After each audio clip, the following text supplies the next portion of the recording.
everyone, and welcome back to my channel, and welcome to today's video, which is going to be a Q&A video. I thought I haven't done one of these since Chase was first born, so I put a question box up on my Instagram and just said ask me anything, like parenting, about me, anything. So I have quite a few questions, so hopefully I'm going to be able to get through them all. Chase is asleep, Brodie's in the living room playing. Hopefully I can do this without him interrupting. Fingers crossed. So without further ado, let's just start answering questions and get straight into the video. So the first question is, what do you do for me time? I don't actually know what I do for me time. It's normally YouTube. YouTube is kind of like my hobby and what I enjoy doing, which is really frustrating because sometimes I don't have time to do it. So, and I really want to do it. I've really struggled to find the time, but I love doing it. Another thing I do is I just take baths. Once the kids are in bed, I get in the bath. I watch TikToks. I like to do my nails, fake tan. That is kind of like what I do for me time at the moment anyway, because we're in lockdown. I can't really do anything else. Before lockdown, I used to go to the gym. That was kind of my me time, like running, going to the gym, getting my hair done, getting my nails done. That was my me time. So now my me time is YouTube, baths, doing my own nails, doing fake tan, and just pamper myself. Then the next question is, how did you tell Sam you were pregnant both times? The first time with Brodie, I took a pregnancy test while I was in work because I was just too impatient. I took it on my lunch hour and I just sent him the picture of the pregnancy test and said, I think this means I'm pregnant, because I was, obviously it's my first time I took a test. And he was like, really? And it's kind of just like that. I told him over text, nothing special. The second time I took a pregnancy test while he was at home. I think he was at home. And I come out the bathroom and I just said, there's another line, and he was like, oh god, we've got to do it again. Obviously joking. We're not really like a lovey-dovey couple. It sounds really weird, but we're not like, I don't know, we're not like one of them people that would film our reaction and stuff like that. If we ever have another, maybe I would film it, but it wouldn't be anything like extravagant. Like, he was kind of just like, okay, we're having another baby. So yeah, the first time I told him over text, and the second time he was at home, and I just went and took the test and come out and said I was pregnant. Nothing special. How was your workplace about reducing hours? How to even ask? My HR are useless. So I work for a very, very flexible company. Their whole like culture and stuff is about flexible working, which starting off is really good anyway. I think especially after COVID, a lot of companies should be becoming more flexible. Like, everyone has proven that the world can still operate with people working from home. So I think I would just approach it and just say, put your case, you have to build a case basically. Even with my work, I have to build a case and put that to them and say why I need to work from home. So my reasons are childcare, and I am honest, I'm like, it's childcare plus I've been in lockdown and I want to spend more time with my children. I would just build your case and say why you want to reduce your hours, what you can offer, who else will pick up the work when you're not there, do you need to have a job share, is that even like possible for you to get a job share? If not, then who else is going to pick up the rest of your hours, the rest of your work? You have to think about those things when applying for flexible working. But yeah, I would just build your case. Just say why you want to reduce your hours, what hours you're looking to do, can you be flexible on those hours, is there any way you can get a job share, like you can job share with someone else? It completely depends on your type of work as well. If you work in an office, you can request to have a job share. So like you do one part of the week and the other person do the other part of the week. Yeah, so just build your case. Why you want to do it, what hours you want to do, can you be flexible on those hours? Yeah, just ask. If you don't ask, you're not going to get. Just start that conversation off. If you've got a good employer, then they should take you seriously and try and work with you to make you more flexible. I hope that helps. Share more about any collaborations you have, and share more about any collaborations with brands you have done / have planned. So 99% of the people I've worked with have been absolutely lovely, brilliant to work for. I don't reach out to brands. Normally brands reach out to me. I'm not one to like be so obsessed with doing ads. It's not really what I'm about, but if they approach me then and it's something that I like, then I take it. I don't just do collaborations with like anyone. I get a lot of stuff for jewellery. People want to like send me jewellery, but I don't really wear jewellery, so there's no point in me advertising jewellery when I don't wear jewellery. Today all I have on is my engagement ring. So yeah, I do get a lot of stuff come through and I do decline 90% of it, because it's just not stuff that I would want to advertise. If it's stuff that suits my Instagram, suits my channel, then I'm fine to advertise it. But there was this one brand, a little bit of a story time. There was this one brand, I'll say they were a vitamin company. I won't say what their name is because it's not fair to slate them, but they approached me when I was pregnant and they wanted me to do some pictures for them for their Instagram. Bear in mind, they didn't offer to pay me.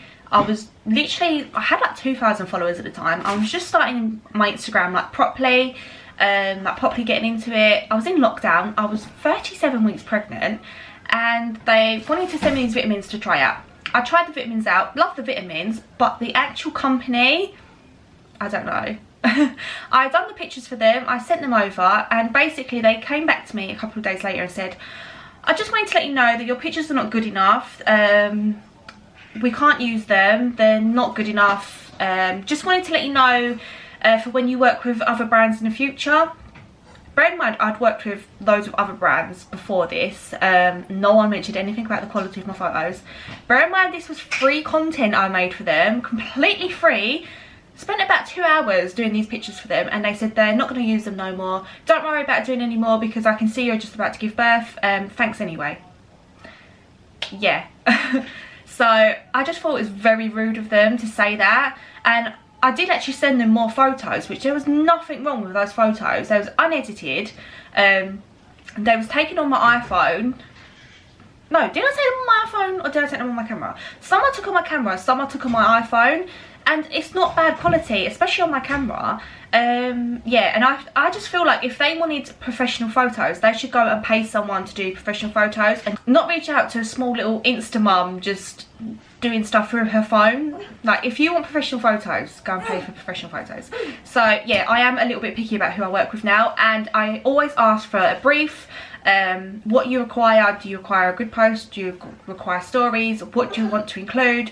Is there anything you don't want me to include? And stuff like that. So yeah, that's my current history of working with brands.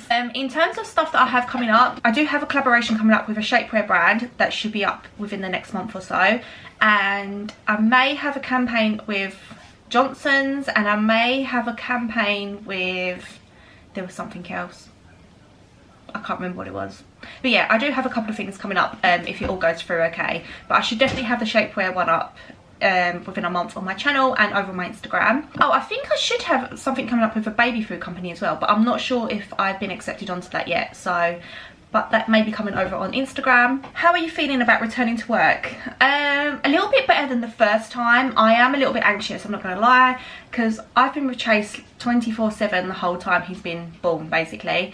So it's going to be a completely different change, but I am working from home still up until October, I think it is, so I can drop them off later and I can pick them up earlier, so it's not going to be like a full day without them. So I'm a little bit excited. It's going to be something different. I'm excited to have lunch in peace, to be honest, for a few days a week. So yeah, I'm looking forward to it. It's going to be a bit of a change, but I am thinking about, it's not really something that I want to do long term, so I am thinking about like looking for something else. What do you do for work? I am a team administrator. I did go up to PA for a while, but it was just not for me. I came back down to team administrator, and I work in financial services, so I work for the FCA. You've probably seen the whole PPI campaign on TV for the FCA, like way back last year or the year before it was, I can't remember. So yeah, I work for them and I'm a team administrator. What camera do you use to vlog? Thinking of starting a YouTube channel. I use the Canon G7x, but when I first started, I used to use my iPhone. Just use your iPhone. If you're thinking of starting a YouTube channel, don't wait to get a fancy camera. Just start with your iPhone, and then if you, because you don't want to invest in a big fancy camera and then you don't actually enjoy doing YouTube. Yeah, there's no point in investing in a big fancy camera and you don't actually enjoy it and doing YouTube. So just start using your phone. If you enjoy doing it and you think you're going to carry on doing it long term, invest in a camera. But I did have a Canon 700D when I used to do a blog like way back, and I used to use that for my photos. But I now have a Canon G7x. It's a great little camera for vlogging, on like an all-rounder thing. So I use this for sit-down videos and for my vlogs. I still use my iPhone sometimes for vlogs if I'm out and I forget my camera. So some of the footage is from my iPhone and some of the footage is from my camera. I don't know if you can tell. If you can't, then definitely just use your iPhone. How do you do such a good job? Literally make mum life look easy. I don't make mum life look easy. I don't know if you could just tell, but Brodie keeps interrupting me in this whole video. The whole contents of my sofa is currently on the kitchen floor. But I don't know. I do have days where I'm really stressed out, and they're normally the days where I stay off of Instagram because I can't deal with it all. But I have a load of washing up here in front of me that you can't see. I have a pile of washing down here that you can't see. I don't know, I just feel like there's always going to be housework, there's always going to be washing to do. The kids are not going to be little for long. It goes so fast, so I do kind of try and ground myself and think this isn't going to be forever. In a few years time, both of the boys are going to be grown up and they're going to be out of the baby stage and life is going to be easier. But yeah, I just feel like there's no point in stressing. You're going to survive the day whether you're stressing or not. So yeah, just try not to stress. I know it's hard, but just taking time for yourself as well. Definitely take time for yourself. Someone's asked, best thing about having children. I think I shared a TikTok and it just summed up how I feel about parenting. I hate parenting. I hate the whole tantrum stuff and all that. But my kids and their personalities is just so worth having children. Despite all the tantrums and the bad days, they absolutely crack me up. I love watching them grow. They bring so much joy to your life. I think it's just so lovely having a child and watching them grow up and watching them go from a baby like up. I don't know, I just love it. I like doing all the activities with them. I like taking them out for days out when we're allowed to. I don't know, I just enjoy mum life. Even though I do find it stressful, I do have breakdowns weekly. I do just enjoy being a mum. If I could be a stay-at-home mum, I probably would if we could afford it. And the best thing about having children is definitely their personalities and definitely the love that they bring. You can never love anyone as much as you love your children, and I never understood that until I had kids. You love them no matter what. Like, they can be screaming in your face and you still love them. How do you cope with the lack of sleep? Oh god, I don't. I'm very lucky that Sam does help out a lot. I do the night time and then he gets up with Chase in the morning at the moment. So if I'm up a lot in the night, then I'll go into him at like 5, 6 and then he'll take over. If I'm really struggling, then he will come in and help me in the night. But the actual lack of sleep, I just try and keep busy. I've become a coffee mum now. I never used to drink coffee a lot. I used to have like an iced latte from Starbucks, but now I have a coffee. It gets to 11 o'clock every day and I'm like, I need my coffee to get me through the day. So yeah, I just try and keep busy. So if you see me like doing loads around the house in my vlogs, it's because it keeps me busy. If I just sit there on the sofa or just sit on the playmat and watching the boys play, I start to feel myself just go. I need to keep busy. So yeah, that's how I deal with the lack of sleep. I keep busy, even though I end up more tired by the end of the day. Keeping busy just makes the day go faster and it gets you through. You get them in bed, then you can sit down with a nice cup of tea, enjoy your dinner. Do you feel pressure in your parenting, seeing other mums on Instagram? Hell yes, definitely every day. I feel like a lot of people, people are going to really hate me for saying this. A lot of people live fake lives on Instagram. A lot of people. It's not their true life. No one has a perfect child. No one. Every child has a tantrum. If you tell me your children don't have tantrums, then you're lying. Every child has tantrums. People try to be too perfect on Instagram, and I feel like it's not good for mental health. It's definitely not good for mental health, seeing people being perfect. That's why I do try and show a lot of the good and the bad. It's so important to show the bad so people know that they're not alone. I definitely feel pressure. I don't know how people keep their kids so clean. I don't know, because my children last 5 minutes being clean. I just don't know. And I'm just like, the pressure for them to look perfect, even though I don't really care, but I'm like, what are other people gonna think? Like, their children look immaculate but mine don't. So yeah, I definitely feel pressure. Definitely feel pressure. That's why I've kind of like lost a little bit of love for Instagram at the moment. I just feel like everyone lives fake lives on there and it's not good. What routine did you try and put in place for newborn with feeding, naps, bathing, etc. while they was newborn and having more feeds? I think that they're linked. I don't know, the way it's come up on my phone, it doesn't look like they're linked. I didn't really have a routine for the first 3 months. I kind of just let them both get themselves into their own routine. Like, I just kind of see like what time they kind of fell asleep and what time they woke up for the day and just went with that. I didn't try and get them into like an 8 to 8. If they wanted to go to bed at 5 and then wake up at 5, I just went with that and just kept going with it. Yeah, I didn't really try and put them in a routine. I just went with their lead and that was their routine. Yeah, if I just followed their signs of if they was tired, then they went down for a nap. When they woke up, I kept them awake until they showed times they was tired again. It's kind of like 3 months, so I started to put them like in the bedroom for bedtime instead of like downstairs with us. Just try and get them into like the habit of like their bedtime routine, and I like making sure they had enough awake hours in between their naps. So I think at like 3 months it's something like an hour to an hour and a half. So I was making sure like Chase was like being awake for like an hour and a half, and then he'll go down for a nap. I didn't like set them into a massive routine. If they didn't want to sleep, they didn't sleep. If they wanted to sleep earlier, I put them to sleep earlier. I kind of just went with their lead basically. In terms of bathing, for the first like 3-4 months, if they was too tired for a bath, I didn't bath them. It's only recently, when Chase got to about 6 months, that I started bathing him every night. And the same with Brodie. Well, I think I started bathing Brodie every night earlier because I just had the one child. But if Chase was too tired to have a bath, I wouldn't bath him. They're babies, they don't need bathing every night. So if he didn't have a bath one night, then it wasn't a big deal.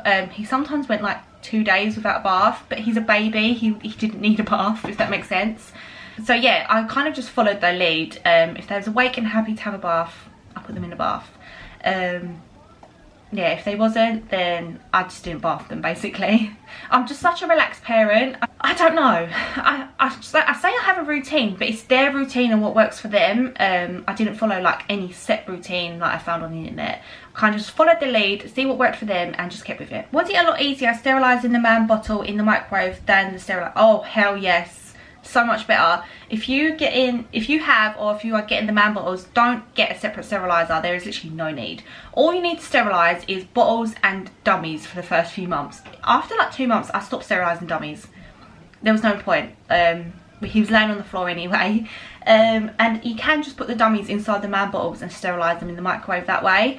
No need to have a massive big electric sterilizer on the side. Just pop them into the microwave, take them out, make them up and leave them on the side or put them in the cupboard. No need to have a separate sterilizer. I'm a first time mum and due in June. What do you dress newborn in when coming home? Both times I've just brought the boys home in a short sleeve vest, a baby grow, a hat and a cellular blanket over them. That's all they had, and they was both born in July. Obviously it depends on the weather, but I would say a short sleeve vest, a baby grow, a cellular blanket, the ones with the holes in, and a hat. That is all they need. That's what I brought both boys home both times, and fine. Anything more than that, I don't think so. I don't think they need a cardigan or anything like that, especially for like June or July. No cardigans. So yeah, I hope that's helpful. So that does bring us to the end of this video. I really hope I answered those questions fine with a toddler destroying the house in the background. I'm trying to like concentrate on both at the same time, but I really hope you found that helpful and I answered your question okay. If you do have any more questions, just leave them down below in the comment section and I'll answer them for you down there. So thank you so much for watching. As always, thank you so much for supporting my channel. Subscribe if you're not already, and I'll see you all in my next video. Bye.